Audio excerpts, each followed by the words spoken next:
Pat McAfee had some things to say on his show today while talking with his normal suspects.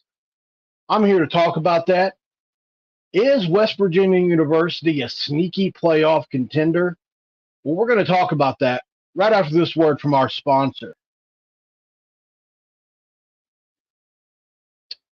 This episode of Mountaineer Paul Talks Football is brought to you by Dutch Miller Automotive, where friends and family pricing helps you get the best deal right up front on any new or pre-loved vehicle in stock every time. With brands like Chevrolet, Chrysler, Dodge, Ram, Jeep, Hyundai, Ford, GMC, Buick, and Subaru, the Dutch Miller Automotive family is always growing and ready to put you in the car or truck you've been searching for. Check out our inventory across West Virginia today at DutchMillerAuto.com or come in today to the home of friends and family pricing, only at a Dutch Miller Automotive store near you.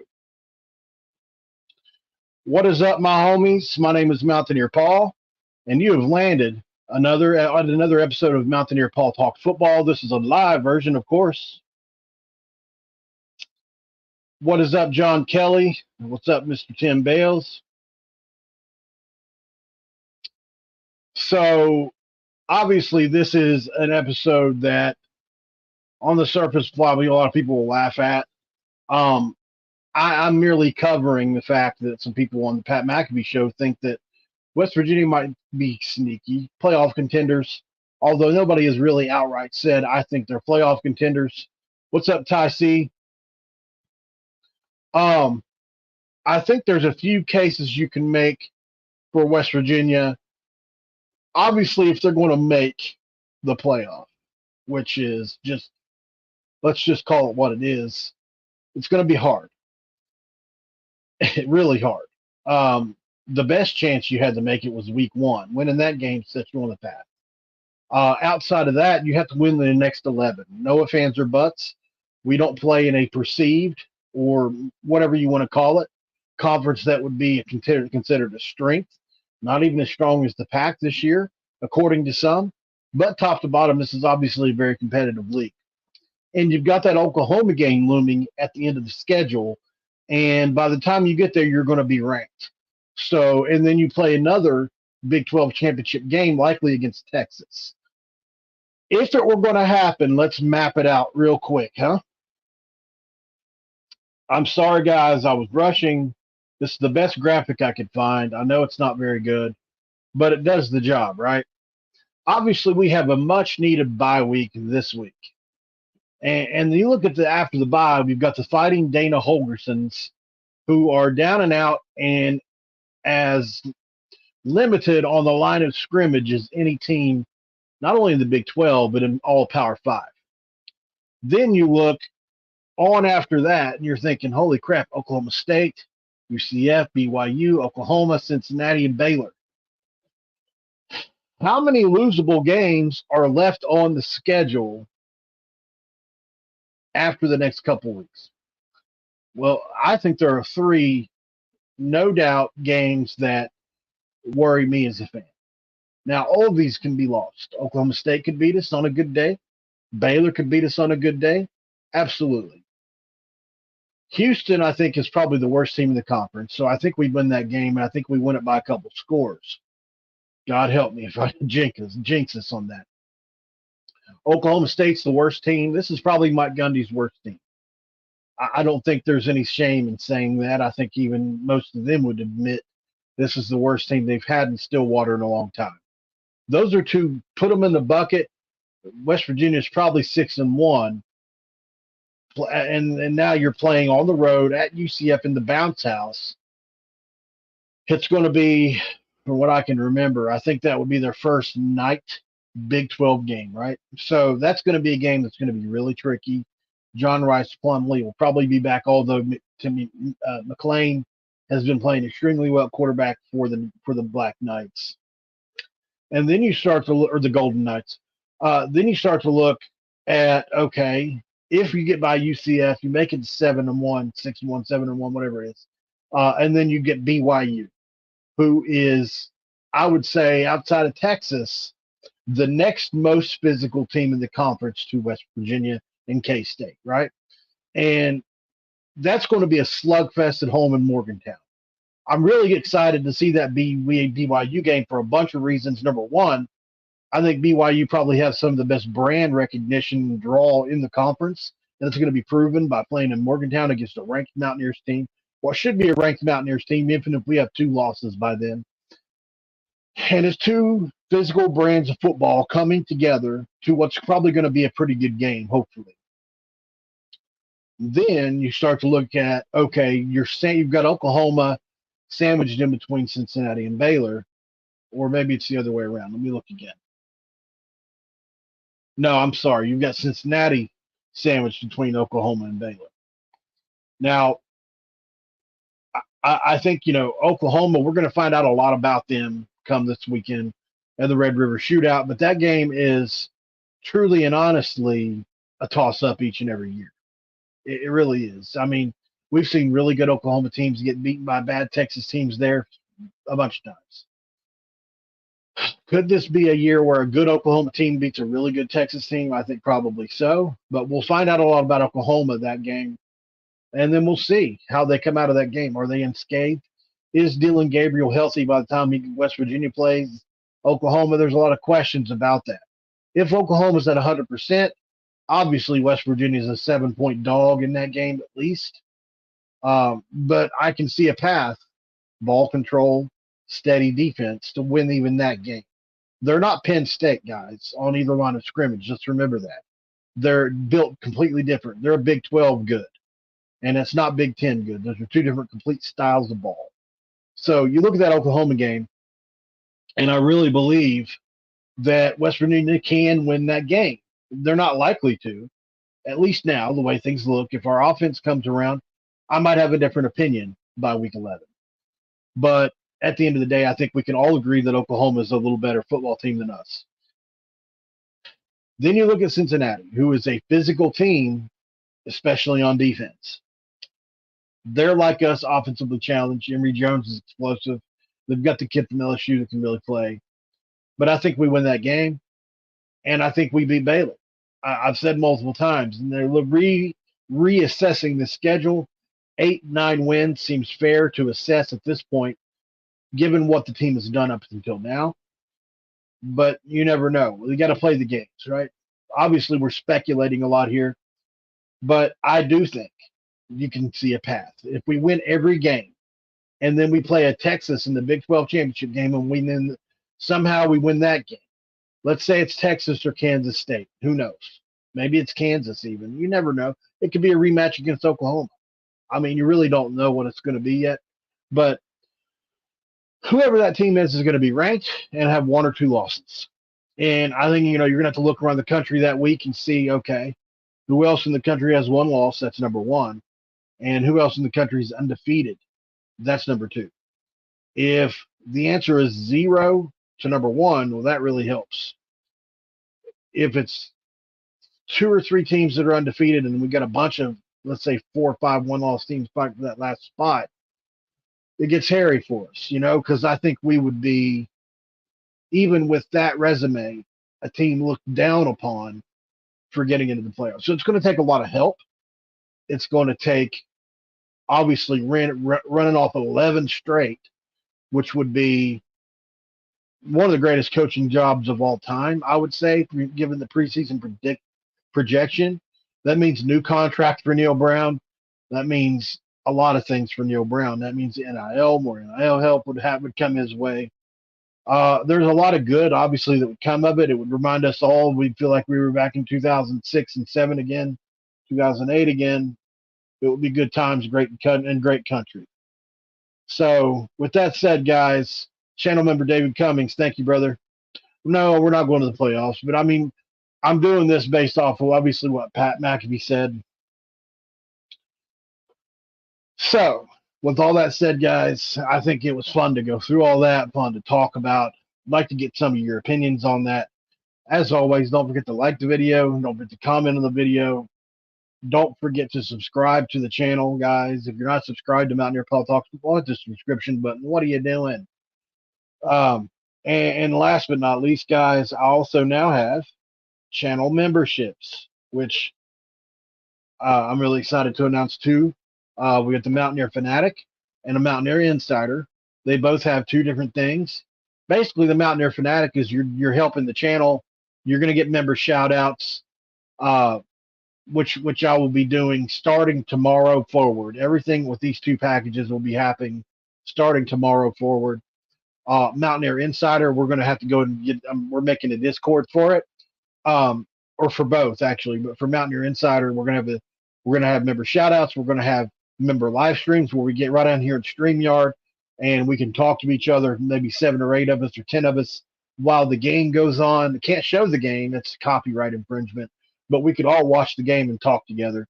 And there's a few other things in that package as well, like intel that I get from whoever I get it from. There'll be a select few of you that gets to hear some of that, whether that be recruits that I'm talking to, maybe former players that I'm talking to, interviews I have coming up, several things like that.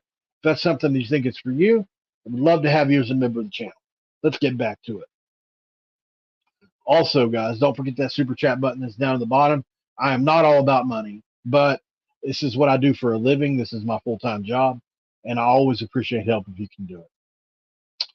All right. So in the realm of possibility to finish 10-2, I agree, John. We play like we have all season. What's up, Timothy? It doesn't help that Kirk Herbstreit hates WVU, and his vote influences all the others. Influence is a sharp word for it, but it certainly sets a standard and puts a stigma out there. I get what you're saying, for sure. Tim said hit that like button. I like what Tim said. So, guys, let me know down in the comments.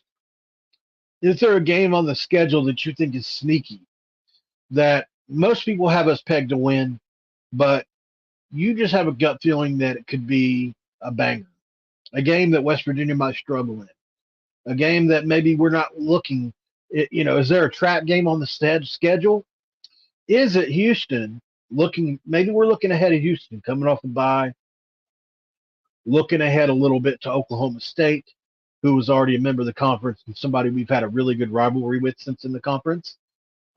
Is it a team like Cincinnati, who can certainly play the defense to upset any team on any given night for the most part, given two truly high-powered offenses? But given our offensive inadequacies, you can certainly see a team like Cincinnati hanging around with us for 4 quarters. That's the thing about this team, guys. For one, we don't capitalize enough on turnovers that hit us right in the hands.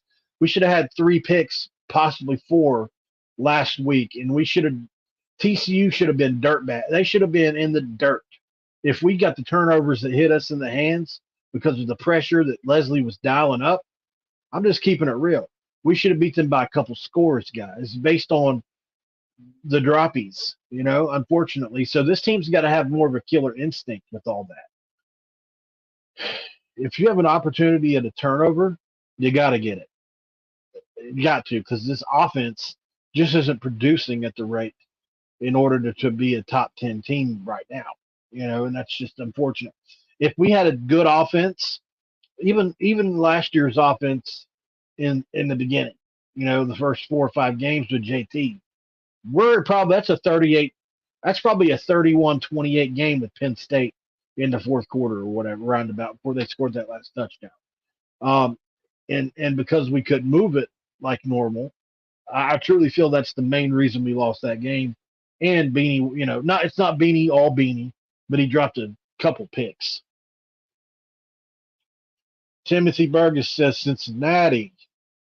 Tim Bales says UCF. I always want to say Boyles. Is it Bales? Like Bales to hate him?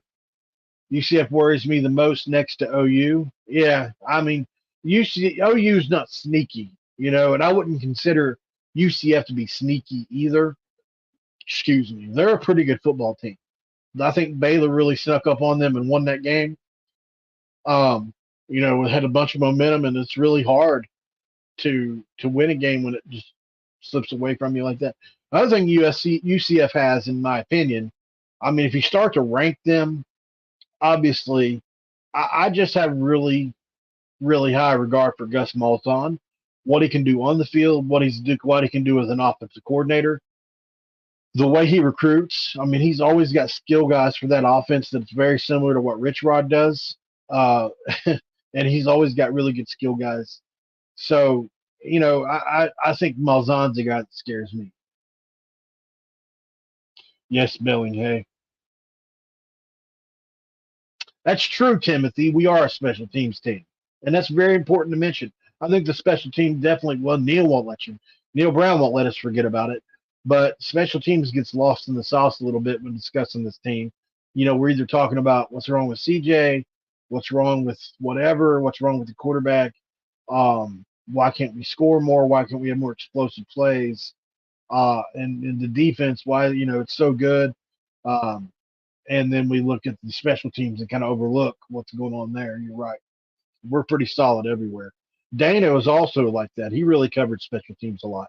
I'll be interested to hear Dana's comments on us concerning our special teams and stuff because he really does cover all that stuff. I haven't seen a Dana Holgorsen press conference this week, by the way. I was excited to see what he had to say about us. I think a lot of us are. If you've seen a Dana Holgorsen press conference and I've just missed it, let me know in the comments. I agree, John. He should look better next game. Channel member David Cummings said, Neil isn't looking over anyone, and this team is different. They play for each other. We need to believe in their toughness and their resolve of team. Definitely not questioning any of that, David.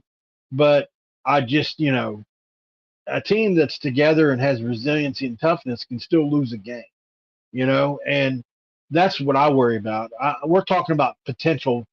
This is a hypothetical video about the potential for this team to make a playoff run.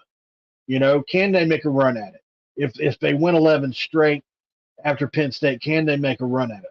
Number one, that probably puts Penn State in the playoff because they're probably only going to lose one or two games, if that.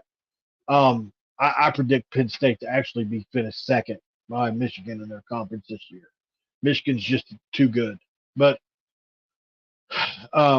so, I'm not questioning our team at all, but I do think, there are questions enough to consider any one of those three games, UCF, BYU, Oklahoma, scary situations to potential losses, all three. Jeff Morgan says 9-3 win a bowl game would be happy. A Mountaineer throw in the Sweet 16, all basketball. Go Mountaineers, great show, Paul. Thanks, Jeff. Appreciate you as always, brother. We need to get you as a channel member as soon as you can, man. Trey Sargent said his last press conference was 3 days ago, Texas Tech game. Yeah, I saw that, Trey. Unfortunately, he maybe on the bye week he just decided to take a break from everything because they're not performing like. If you go watch his press conferences in the off season, Dana was extremely confident in this team coming into the season. Now, could that have been bravado? Could that have been him trying to sell himself or the players on what they could do? Possibly. I even heard one where he said this is his best overall wide receiver room with Sam Brown, Joseph Manjack, and those guys. And they just haven't lived up to that hype at all. And number one. And number two, how could you ever have a receiver room better than Stedman Bailey, Tavon Austin? Yeah, you can't. I mean, it's possible. Kevin White, that was a great guy. I love Kevin White, but I mean, even the David Sills, Gary Jennings team was pretty good. Ty, you click the join button. There are two tiers. There's a Mountaineer Fanatic tier, and then there's a Mountaineer Insider tier. There are two separate ones, but they basically one's $2.99, one's $6.99 a month. The $2.99 gets you member shout outs. Starting tomorrow, everything is going to come into play with this. Member shout outs. You get basically what I call priority in the comment section. Basically, I will try to reply to each and every one of you if I can.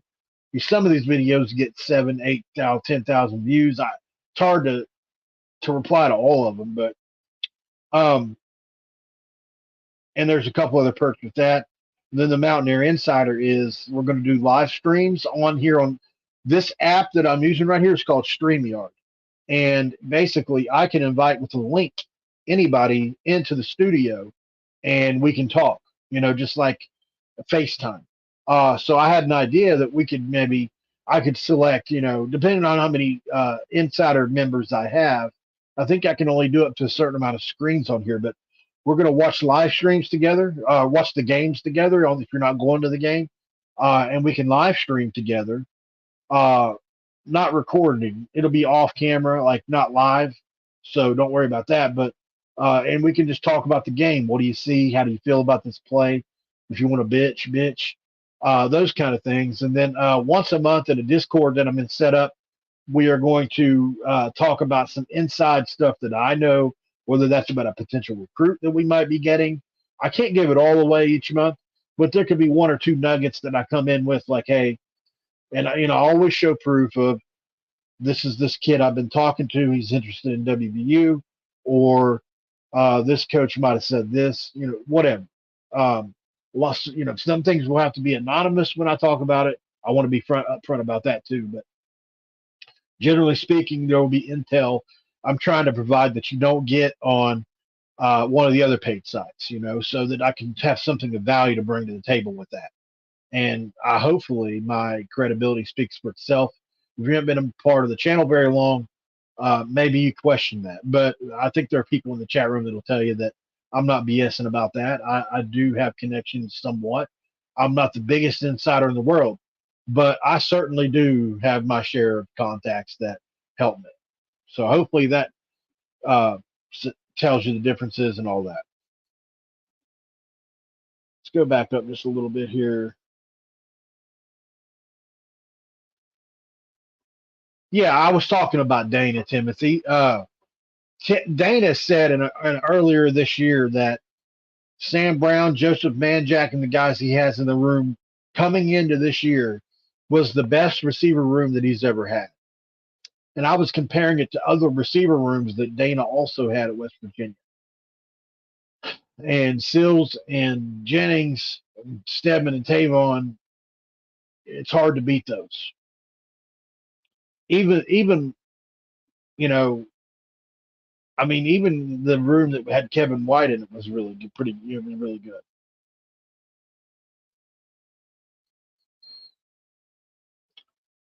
Still like and respect Brown, Michael Laughlin, Tony Mathis, Noah Guzman, all former players, although Guzman out for the season with injury. That's right, Trey.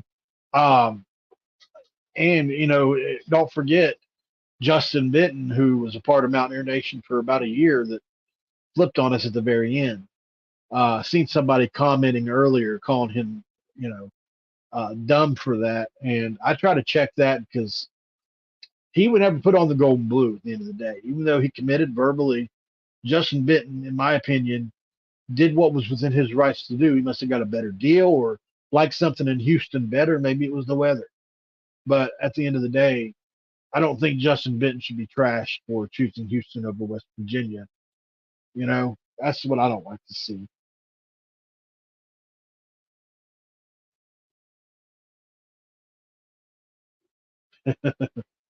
Yeah, appreciate that, Grayson. No problem, Ty. What's up, Kelsey? Good to see you, brother.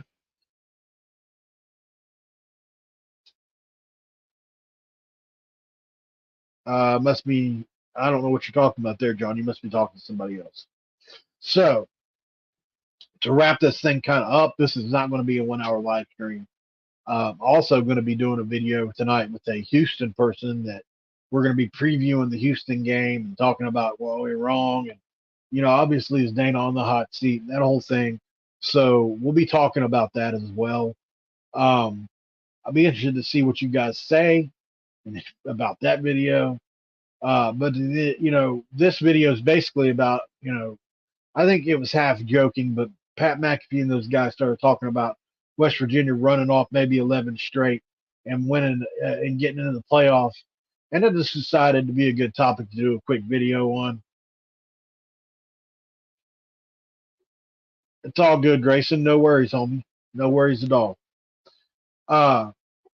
And so I just decided, you know what? I think I can paint a path, just a path.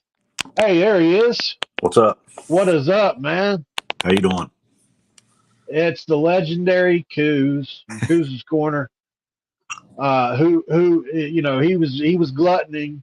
He's drinking the evidence right now. He went out to eat. Where did you go? Panda Express. That's right, baby. We don't even have one of those around here. They Can you don't send where me I a piece of rice? Can they you don't send work me a piece of rice in they the don't where I mail? live either. That's why every time if I stay out of town and they have one, that's where I eat. I check Can you into send my me a piece of rice in the mail, I man? check into my hotel. I'm sitting in a parking lot. I look out the window and there's a brand new Panda Express they just built, and I'm like, yes, Wow. I've hit the jackpot. Hell yeah. John Todd watching from Australia. Oh, Look now here, you're rubbing it in. What kind of chicken is that? I got orange chicken and the Oh, Beijing beef. oh, that sounds pretty good. Look, we got a guy from watching from Australia today, Coos. That's pretty cool. Oh, that's all. It is awesome. Yeah. Trey, I have not looked yet and seen what time the Oklahoma State game is. Keep in mind that may be not be set in stone yet. They kind of depending on TV can change that, you know. So it's not always set in stone a couple weeks out. A lot of times it is, but not always. Hey, Coos, says John Kelly. What's up, Panda Express? Yeah, nice. Coos in the house. There's gosh, Coos, everything's about you now. Sorry, this is yours. This is Paul's show. I'm kidding. I'm I kidding. know. I like how Pat McAfee was the only one to pick WVU over TCU and have bragging rights. Did they get to that? I haven't seen that whole episode yet today. Guys, I think it's time to get. Oh, channel member Big Aaron, real quick. Thank you, brother. We had a fully healthy team. He may have a case with that statement. So, Coos, here's what I did. Mm-hmm. I went down and I tried to, if it were hypothetically going to happen, and when I looked at it, I looked at. I don't know if you got to catch any of it before you got on, No, I did but not. I looked at. You got to look at it if you're going to project. You have to look at, okay, is there going to be any one-loss teams at the end of the year? More than likely, yeah. Are there going to be any zero-loss teams at the end of the year? Probably going to be one or two, but there might not be. But either way, let's say that there's two. Let's say Georgia's undefeated and one other team, and then there's two spots open for one-loss teams. The West Virginia getting it over another one-loss team would be extremely difficult. Mm-hmm. Extremely difficult. So I think that's something to consider here. But with all that said, if you start to look at it, I think obviously we all know this is probably the nicest the schedule set up for us in a long time. Obviously, a lot of us know we're going to win. There's a good shot we win the next couple games, and then you get to that 3-game stretch with UCF, BYU, Oklahoma, and then you throw in Cincinnati too. I think on that. But you paint that picture, and even at the Oklahoma game, you say we control the clock, we win that. Let's say we win 11 straight. Um, Coos, what are your feelings just on the entirety of what I just said there? And how do you feel about it, man? Do you see a possible path? Not really, man, because I'm like you. I just don't see it. Number one, the Big 12 is weak this year. At least that's the perception nationally, anyway. I look like a conehead right now for some reason. Anyway, the perception nationally is that the Big 12 is a weak conference. So even if we won the conference, I don't think we get in with one loss. Um, and we started, of course, I know the college football playoff rankings are different from the AP poll, but we started so low in the rankings that it's going to be hard to get up, get up there to the near the top. But yeah, I just don't see it, man, because of the perception of the Big 12 and how many non-conference games the Big 12 has lost this year, even several to Group of Five schools, so that hurts our strength of schedule a lot, in my opinion. What team on the remaining schedule? Okay, I think a lot of us realize UCF at the bounce house is probably one of the toughest games we have left. Mm-hmm. BYU at home is probably the most physical game we have left. Um, Is there, but those are two obvious ones. Is there a game left on the schedule that you find to be sneaky? That hold on now, just because this is Houston or Oklahoma State or BYU or Baylor or whoever, is there a team left on the schedule that probably most people at this point would assume we win that you're like hold your horses on? Yeah, I think Baylor's one of those because I mean after what Baylor did this past weekend with that big comeback, it's got me a little concerned that might be a turning point for them. And with Blake Shapen healthy, they're a different team. We all know that. So I'm a little bit concerned that maybe that game, even though I picked us to beat them early, in the preseason, and it looked like based on Baylor's trajectory that we would beat them going forward, but Baylor could flip that switch now and be on the upswing. So that one concerns me a little, and it's in Waco. So that worries me a little bit. And how healthy will West Virginia be by the time we get to the end of the season? Is another concern. So that's one. I mean, they're all. To be honest with you, I feel like that about all of them. I never feel comfortable, man. We can lose any of the games. Every game on this schedule, we can look at it and say all these games are winnable, but you've also got to look at it and go, all these games are losable. Really? Oh yeah, there's no doubt about it. I think one thing to consider too about as far as this would help us if we won 11 straight. You look at it, okay, so at the very end of the schedule in week, is it 10 or 11 that you have Oklahoma? I'm trying to remember. I don't remember the week either, but it is. Let's see here. So it's week 10. So you get Oklahoma in week 10, then Cincinnati, which is two physical games back to back, then Baylor. But obviously having Oklahoma that deep into the season, if you're undefeated by then, you're looking at a top 15 ranking by then, if not a little higher. So you beat Oklahoma, who's probably going to be the top 10 by then, even with the loss to Texas. That's going to help a lot. Then you go to a Big 12 championship game, and that's when I think you could really make some money. If somehow, then you're going to have to beat Texas. I think most of us are assuming at this point that they'll be there, although Kansas State has a shot. Kansas still has a shot. So there are a couple teams, but I think Texas is the team you pick, or Oklahoma, one of those two. And so it could be a situation where you play Oklahoma twice in almost as many weeks, or Texas. But if you're looking for a path, that's probably the best evidence for it is you beat Oklahoma and Texas inside of 4 weeks. Yeah. It's going to happen. I mean, this is a completely hypothetical thing, Both of those teams would have, obviously one of those teams is going to have a loss after the Red River rivalry game. Yeah. But they would have to win out the rest of the way. Yeah. And obviously we'd have to beat Oklahoma to finish out, 11-1. And then beat Texas, like you said, in the conference title game. But I still, like I said, that's all hypothetical. But man, what a path that would be. Wouldn't that be crazy? Yeah. I said earlier, Neil Brown we'd probably be hired away from us if that happened. Essentially, he would probably get hired. He would be offered every job in the country. Look, that could happen if he gets to 8 to 9 or 10 wins, dude. Yeah. Yeah. Even if West Virginia wins 9 games this year, this is going to be looked at as a great story because of literally they were picked to be a bottom feeder team in the country, one of the worst teams in the country. Basically, they got a MAC roster. Yeah. So if he wins 9 games this year, it's going to be a huge story, in my opinion. Yeah. I think you got to pin him in for Coach of the Year in the conference if he wins the 9 or more. He would definitely. And then if he wins 10 or more, you got to start talking about looking at him on the national scale, just based on the preseason projections. Obviously, Sark is going to be tough to beat in almost every category this year, I think. Right. Excuse me. I think Steve Sarkisian has done an incredible job. Not even an amazing job. He beats Alabama. I mean, you can tell they were a year away last year because they were good last year. But they had some flaws. But man, the job Sark has done. He's going to be tough to beat out in any Coach of the Year situation, probably. And Venables too. I mean, there's some good coaches in this conference, man. Agreed. I just want to keep winning, man.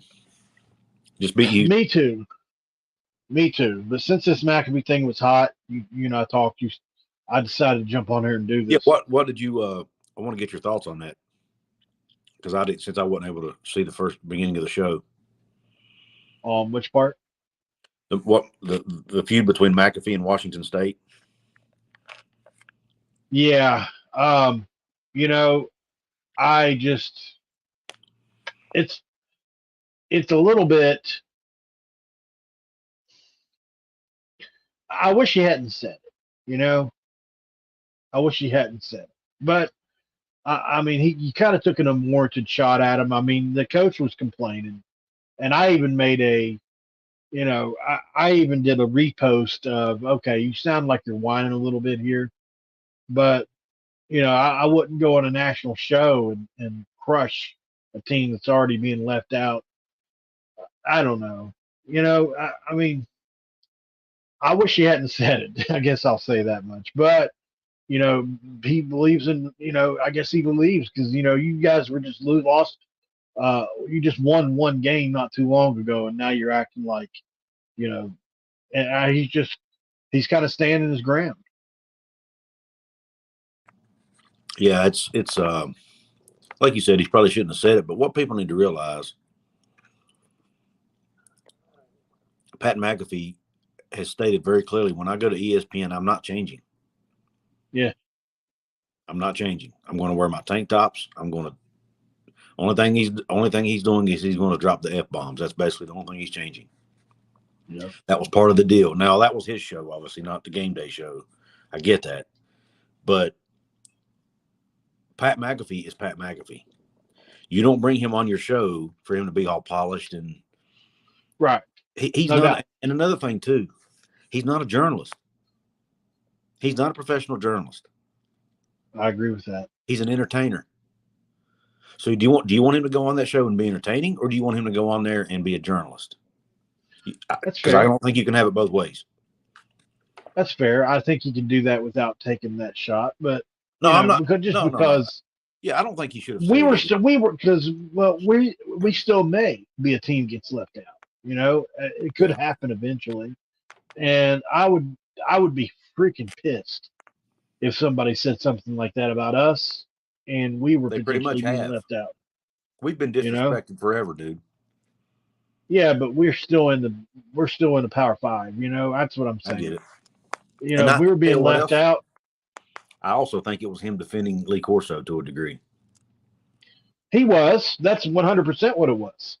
Because the week before, that Saturday or whatever, he said the no one watches game, right? Whatever. Yeah. Corso, they thought he said one thing, but he was actually saying another thing.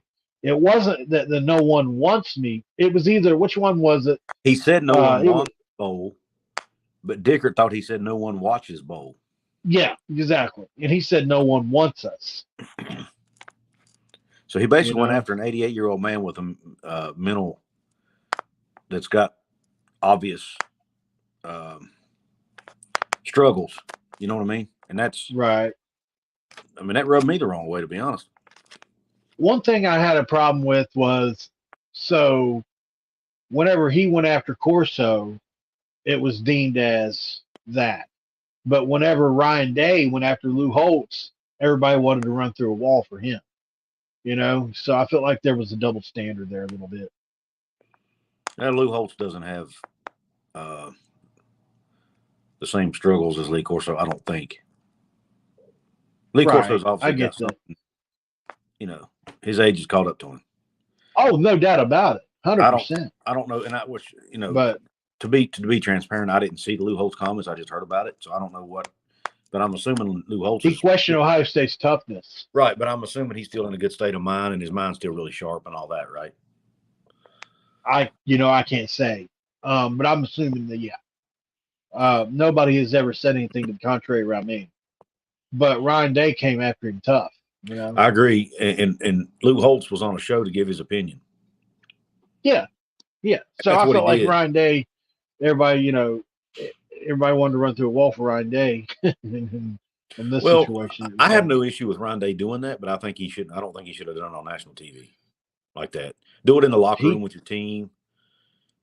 But here's what I told somebody the other day. These games are emotional, man. When you're a coach, your adrenaline's flowing. You're emotional. That was a very big game. Went down to the wire. No doubt. When you stick a microphone in somebody's face when they're in that moment, they're going to say something stupid. It just is what it is, you know. Yeah, we say stupid stuff all the time. You got a microphone in your face almost every day, Coos. That's right. Hey, Jeff Morgan said, "What do you think about 85 Utah players even dodge trucks as far as they're collected?" I was wondering what the deal was about that. Sounds like they just got a good deal. I mean, look, they're winning. Doesn't bother me at all. People are willing. Listen, Utah fans are very similar to West Virginia fans in passion. I'm not saying that we're the same because Utah fans rub people the wrong way a lot. I think we do too. We just don't see it because we're us. Right. But Utah fans have come off a little snide, and because they're the pack team and all that. But all that aside, they're a very passionate fan base, and they feel that Rice Eccles is filled up every single week, and they really bring it. And they've had to get here the hard way, just like TCU. That's something I respect. But they've got people willing to shell out the money right now, man, because of the way they've been playing. I mean, who wouldn't kill to have the success they've had over the past, 10 years now, 15 years? I mean, you go back to Urban. They were in the Sugar Bowl, and they beat Auburn. Yeah. I mean, they've had really good success. It would be hypocritical for two West Virginia fans to criticize Utah's NIL deal with a car company. Oh, yeah. I mean, Toothman Ford is out there giving away. Now, they haven't given away 85 of them, I don't think. But overall, they've given away more. I think the issue that I saw, there's a few fans on social media that are mad that they didn't do the same for BYU.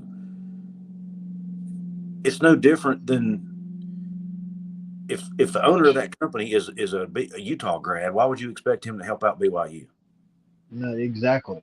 He can do what he wants. Spare parts. He owns the business. He can do with it what he. It's no different than a company choosing. I'm trying to think of a good comparison. Well, it'd be like you saying Toothman Ford should help pit team or something, or Marshall. Yeah. And it's similar. I mean, listen, West Virginia Marshall's pretty heated, but it's not the holy war. Yeah. Now Pitt, West Virginia, backyard brawl, different story. Yeah. Personally, I prefer them to get their vehicles at Dutch Miller Automotive myself. Where friends and family pricing means you get the best deal right up front on any new or pre-loved vehicle in stock every time. That's right, baby. This stuff is entertainment, Big Aaron said. It's like pro wrestling. Just don't put too much stock into it. It's become that, thanks to Dion. Yeah. It's become a reality show, man. Well, let me tell you something, brother. So, I saw that Trey. Da'Keil Shorts is the wide receiver coach at Houston. We know he can run routes, and I would love to have him in Morgantown. But I think we just need to, because we all want what we want when we want it. I'm not saying you're saying anything about our guy here in Belial, but we got to keep a kid around for more than, or a man around for more than one season. We can't keep changing wide receivers coaches every year. Yeah, we need continuity. That's man. Because we haven't had that at the wide receiver spot as far as the coach is concerned. And Bilal Marshall, I mean, say what you will, but he was successful at what he did at Purdue and other places he was at. So, but it's funny, Coos. I'll just be completely candid with the fans, with the listeners here. The videos that I saw earlier were about McAfee in the playoff, talking about us as a playoff team, and you never specified. And so I knew that the Washington State thing was going on, but I didn't know it had reached a boil like it has until I got to looking at it right before I went on, and I had already prepared for this. So I'm like, well, I'll just roll with it, Yeah, I don't even know. I didn't even hear what McAfee said about us making the playoff. To be honest. Yeah, they they did. They very openly said that on the show today, on his show. What about what point in the show did they do it? Ballpark. Actually, I saw it from a clip somebody posted, so I Okay. don't know. All right, got it. But AJ Hawk is the first person to say it, Okay. and then they kind of like, Yeah, I whoa, just you don't. said it. Well, maybe it'll help my video take off. I don't know. Yeah. But Go yeah, ahead I and just plug don't. that thing.